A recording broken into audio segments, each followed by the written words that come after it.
Hello student, welcome to our fourth lecture of heaven of chemistry.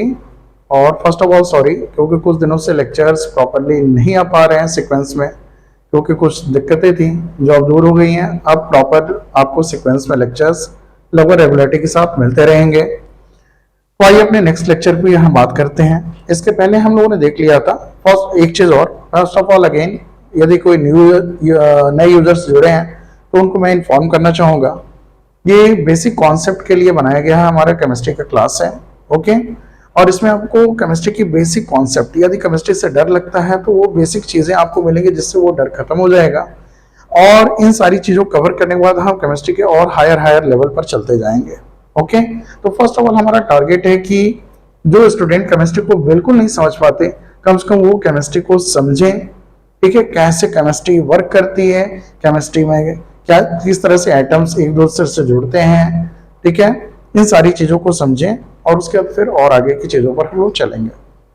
Okay, तो first हम लोग जो नए यूजर्स हैं, यदि वो क्या कहते हैं पीछे के लेक्चर्स नहीं देखे हैं तो मैं रिकमेंड करूंगा कि हेवन ऑफ केमिस्ट्री को सब्सक्राइब कर लें और पीछे के लेक्चर्स को थोड़ा सा देख लें, जिससे उनको एक सीक्वेंस मिल जाए। और ज्यादा नहीं, अभी 3 ही लेक्चर कवर हुए हैं और आप पीछे के 15-15 मिनट के लेक्चर्स हैं अप्रॉक्स, और इनको आप देखते हैं तो फिर आगे की चीजें आपको बिल्कुल प्रॉपर होती जाएंगी। तो चलिए चलते हैं अपने नेक्स्ट लेक्चर पर। तो बेटा हमने देख लिया था कि कोई भी एटम, ओके, कि मतलब किसी भी एटम के कुछ टर्म्स हैं जिसमें हम एक बात कर रहे थे एटॉमिक नंबर। जितना एटॉमिक नंबर होता है उतने इलेक्ट्रॉन्स प्रोटॉन्स होते हैं, और उन इलेक्ट्रॉन्स का किस तरह से डिस्ट्रीब्यूशन होता है। ओके, जैसे अगेन मैं बात कर लूं, जैसे सोडियम में 11 इलेक्ट्रॉन, ये आपने पढ़ा था 281। ओके, ये फर्स्ट शेल के इलेक्ट्रॉन है, सेकंड शेल के इलेक्ट्रॉन है, थर्ड शेल के। और मैंने कहा था कि ये लास्ट वाले इलेक्ट्रॉन को देखना है। इसके प्रीवियस लेक्चर में मैंने बताया था, यदि फर्स्ट सेल, यदि किसी एटम के पास सिर्फ ओनली वन शेल है, जस्ट लाइक हाइड्रोजन के पास क्या है भाई, एक ही इलेक्ट्रॉन है, तो ये सिर्फ एक ही इलेक्ट्रॉन फर्स्ट शेल में, यानी हाइड्रोजन की यदि बात करें न्यूक्लियस है और फर्स्ट शेल में एक इलेक्ट्रॉन्स प्रेजेंट है। क्लियर? लेकिन सोडियम में 3 शेल हैं और 281 का सीक्वेंस प्रेजेंट है। तो हम बात कर रहे हैं, मैंने पहले भी कहा था कि किसी भी एटम में यदि फर्स्ट शेल है तो वो 2 इलेक्ट्रॉन पूरा करके अपने स्टेबिलिटी को पा लेता है, और हर एटम नेचर में स्टेबल होना चाहता है। किसी भी एटम के पास 2 शेल हैं तो वो अपनी फर्स्ट सेल है सिर्फ एक सेल, तो 2 इलेक्ट्रॉन को पूरा करके अपनी स्टेबिलिटी पा लेता है। और किसी एटम के पास कई सारे शेल हैं, यानी एक से ज्यादा, तो 8 इलेक्ट्रॉन सबसे आउटर मोस्ट शेल में यदि वो पूरा कर ले तो वो क्या करता है भाई, स्टेबिलिटी पा लेता है। ये चीजें। अब हम बात करते हैं एक छोटे से टर्म की, फिर आगे बढ़ते हैं। तो आपने देखा था ये आउटर मोस्ट शेल के इलेक्ट्रॉन्स की हम बात कर रहे थे। इन आउटर मोस्ट शेल के इलेक्ट्रॉन के बेसिस पर स्टेबिलिटी का पता लगा रहे थे। तो जिनका हमारा क्या था भाई, ऑक्टेट पूरा नहीं था, यदि एक से ज्यादा शेल ऑक्टेट पूरा नहीं था, वो स्टेबल नहीं थे। ओके, और जिनका पूरा था वो स्टेबल थे। जस्ट लाइक मैं बात करूं सोडियम की, सोडियम हमारा क्या है यहाँ पर 281, ये स्टेबल नहीं है। तो हमने कहा कि सबसे बाहर वाले इलेक्ट्रॉन को देखकर ये सारी चीजें हम जज कर रहे थे। इन सबसे बाहर वाले इलेक्ट्रॉन को आउटर मोस्ट इलेक्ट्रॉन, या हम बोल सकते हैं वैलेंस इलेक्ट्रॉन। वैलेंस इलेक्ट्रॉन क्या है भाई, सिंपल सा, the electron present in the outer most shell of an atom.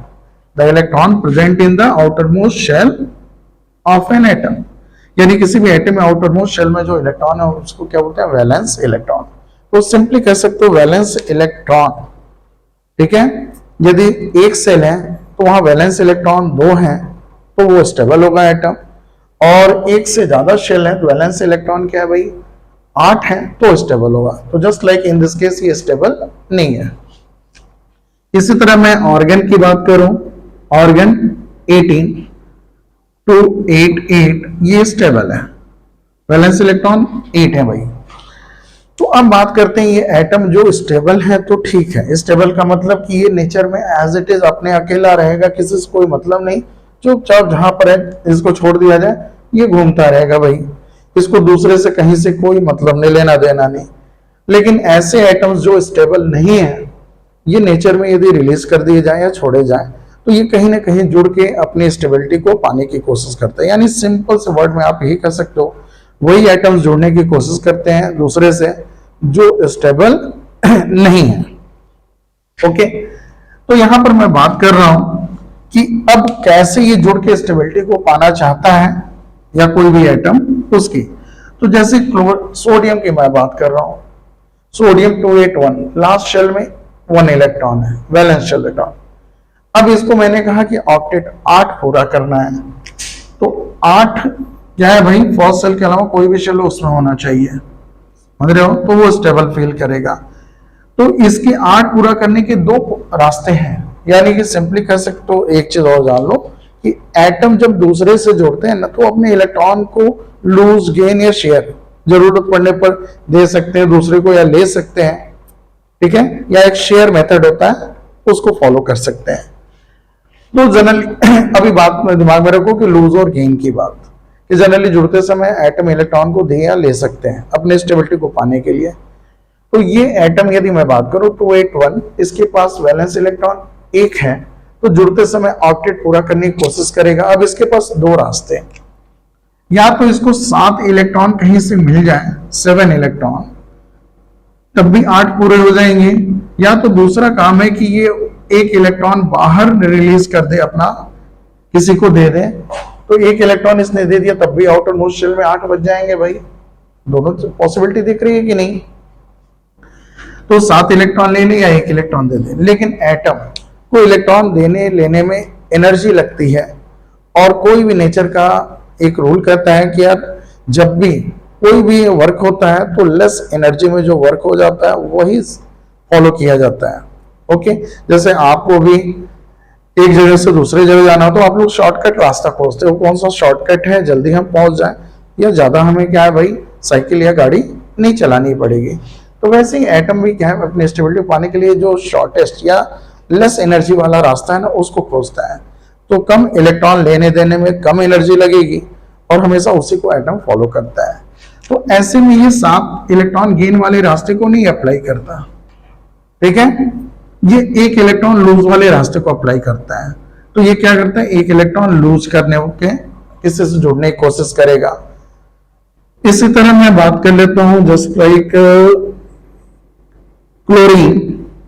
Chlorine का एटॉमिक नंबर 17 287, तो ये भी ऑक्टेट पूरा नहीं है, अनस्टेबल है भाई, तो ये भी ऑक्टेट पूरा करने की कोशिश करेगा। अगेन इसके रास्ते को देखते हैं कि किस किस रास्ते से ये स्टेबल हो सकता है। तो या तो 7 लूज कर दे या तो 1 गेन कर दे।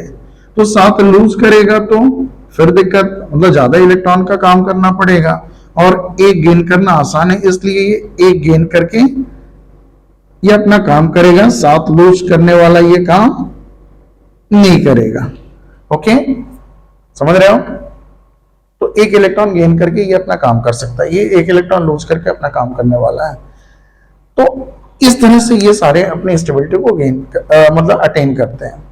तो सिंपल सी बात करें कि जैसे सोडियम की बात है, तो सोडियम को नेचर में छोड़ दिया जाए तो सोडियम ऐसे एटम को खोजता है, या सिंपली कह सकते हो बहुत सारे इसके आसपास एटम है। ओके, तो ये सोडियम चाहेगा कि यार हमसे हमारे पास ऐसा एटम आ जाए जो मेरे 1 इलेक्ट्रॉन को ले सके।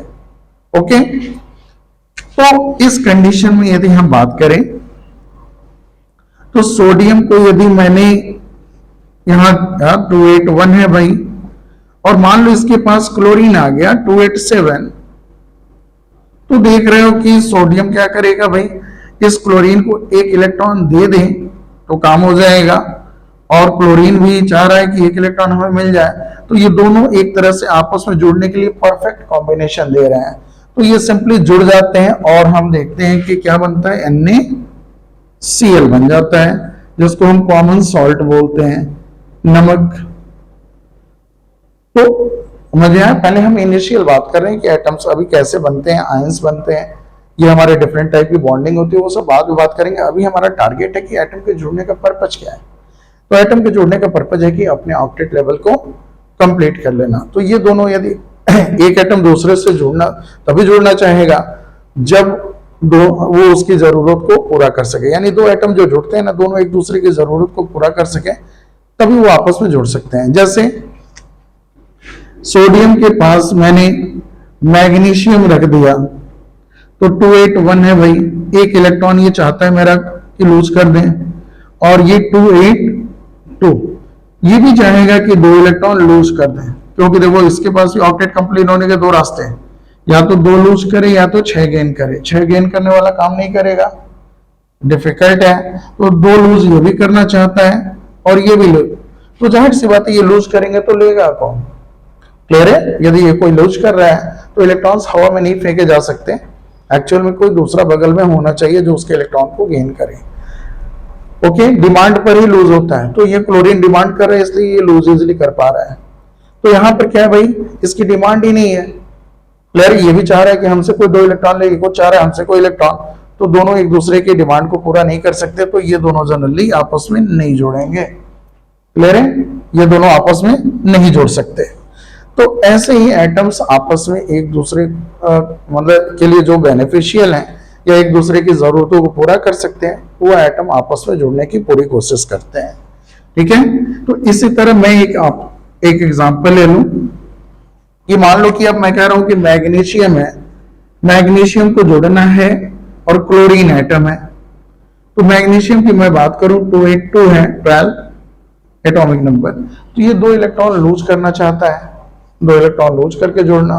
और मान लो मैं कह रहा हूं इसके पास में क्लोरीन लेता है, तो एक क्लोरीन यदि मैं बात करूं, क्लोरीन की जरूरत है कि एक ही इलेक्ट्रॉन गेन कर सकता है। एक सॉरी दिख नहीं रहा आपको, तो क्लोरीन की जरूरत है कि एक ही इलेक्ट्रॉन ये गेन कर सकता है, क्योंकि देखो जो 7 है, एक इलेक्ट्रॉन गेन करेगा तो ऑक्टेट पूरा हो जाएगा। तो इसलिए मैग्नीशियम जब भी जुड़ता है तो 2 क्लोरीन एटम से साथ में जुड़ता है। तो क्या करता है भाई, ये इसको 2 लूज करना है, तो एक इलेक्ट्रॉन इस क्लोरीन को दे दिया, एक इलेक्ट्रॉन इस क्लोरीन को, और ये सारा कॉम्बिनेशन देखो, यदि ये 2 देना है, एक इसको दे दिया एक इलेक्ट्रॉन, तो ये भी 8 हो जाएगा, ऑक्टेट पूरा। इसको 1 दे दिया, ये भी ऑक्टेट पूरा, और ये 2 लूज करने पर इसका भी ऑक्टेट पूरा। तो इस तरह आपस में जुड़कर एक साथ रहने लगते हैं, और ये बनता है Mg और क्लोरीन Cl के 2 एटम एक साथ रहते हैं, MgCl2। तो इसी तरह आपको समझ में आ गया होगा क्यों हम कहीं 2 नंबर लगाते हैं, कहीं 1 नंबर, यहाँ Cl में 2 नहीं लगाया गया, यहाँ Cl में 2 लगाया गया। तो ये समझ में आ गया होगा कि क्यों ऐसा हो रहा है, क्योंकि हर एटम की जरूरत है, अपने जरूरत के हिसाब से उतने नंबर ऑफ एटम्स को सेलेक्ट करके अपने साथ रखता है। ओके, ठीक है। तो अब हम बात करें इसी मेथड को, यानी इसी को हम कहते हैं केमिकल फॉर्मूला। ये जो है केमिकल फॉर्मूला, और बहुत सारे स्टूडेंट हमेशा याद करते हैं केमिकल फॉर्मूला। तो केमिकल फॉर्मूला याद करने की जरूरत नहीं, आप सिंपली कॉम्बिनेशन देखकर समझ जाएंगे कि किस एटम के साथ कितने दूसरे तरह के एटम्स रहने वाले हैं। ठीक है, तो जैसे अब एक और एग्जांपल मैं ले रहा हूं, ज्यादा क्लियर हो जाएगा आपको। जैसे मैं कह रहा हूं नेक्स्ट कि मान लो आपको सोडियम और ऑक्सीजन को जोड़ना है, तो सोडियम है 281, एक इलेक्ट्रॉन लूज करने वाला, और ये है 26, ऑक्सीजन 8 होता है, 6 है भाई, तो 6 है, तो या तो सेकेंड सेल में 6 है, तो ये 6 यदि लूज कर दे तो भी डुप्लेट पूरा फर्स्ट सेल में, या तो 2 इलेक्ट्रॉन गेन कर ले octet, less number of atom वाला काम एटम को करना है। तो ये 2 इलेक्ट्रॉन गेन करने वाला काम करेगा भाई, तो ये चाहता है कि 2 इलेक्ट्रॉन गेन करके हमारा ऑक्टेट पूरा हो जाए। तो ऐसे में इसको 2 इलेक्ट्रॉन चाहिए, सोडियम यहां रखे गए हैं, तो जाहिर सी बात है एक सोडियम तो इसकी जरूरत पूरी कर नहीं सकता, इसको 2 चाहिए, क्योंकि एक सोडियम एक ही इलेक्ट्रॉन दे सकता है। तो 2 सोडियम यहां पर क्या करते हैं, आते हैं ऑक्सीजन से जुड़ने के लिए। ठीक है, 281, और एक सोडियम ने अपना 1 इलेक्ट्रॉन दिया, दूसरे सोडियम ने अपना 1 इलेक्ट्रॉन दिया, और इस तरह इनकी भी जरूरत पूरी, इनकी भी, तो ये सारे मिलकर एक साथ रहते हैं, और ये बना लिया Na2O। ठीक है, सोडियम ऑक्साइड। तो आप समझ गए होंगे कि किस तरह एटम्स ये फॉर्मूला बनाते हैं, यानी क्यों एटम को किसी नंबर से जुड़ता है, किसी एटम का कोई एटम किसी नंबर से जुड़ता है, ये आप समझ गए होंगे। और इसके बाद हम लोग इसको बहुत ही शॉर्टकट, ध्यान देना ना, ये एक्चुअली फॉर्मूला बनाना बार बार ऐसे खोजना नहीं है, एक सिस्टम हम पढ़ेंगे, वैलेंस इलेक्ट्रॉन, फिर वैलेंसी निकालना, और फिर उस वैलेंसी को निकालने के बाद बहुत आसानी से हम लोग ये काम कर पाएंगे। और फर्स्ट ऑफ ऑल केमिस्ट्री का एक बेसिक चीज है कि हमें फॉर्मूला बनाना आना चाहिए, क्योंकि पूरी केमिस्ट्री के मतलब एक तरह से बेसिक हमारा भी ये फॉर्मूला, यानी ये फॉर्मूला नहीं है तो फिर केमिस्ट्री की आगे पढ़ाई करनी बहुत ही मुश्किल है, बहुत ही डिफिकल्ट टास्क है और बहुत छोटा चीज है। मैंने कहा कि कोई बड़ी चीज नहीं है, मैंने कहा एटॉमिक नंबर याद करो, इलेक्ट्रॉनिक कॉन्फ़िगरेशन लिखो और उसका देखो फॉर्मूला अपने आप बनना तैयार हो जाएगा। और इस फॉर्मूले को और भी शॉर्टकट मेथड से हम लोग एक नेक्स्ट लेक्चर में देखेंगे, जिसमें वैलेंस इलेक्ट्रॉन से वैलेंसी निकालना और उस वैलेंसी के थ्रू फॉर्मूला कैसे बनता है ये हम देखेंगे। ओके, तो फिलहाल आप इन चीजों को फोकस करिए, नेक्स्ट लेक्चर में अगेन इसके आगे की चीजें हम करते हैं। ओके, तब तक के लिए बाय बाय।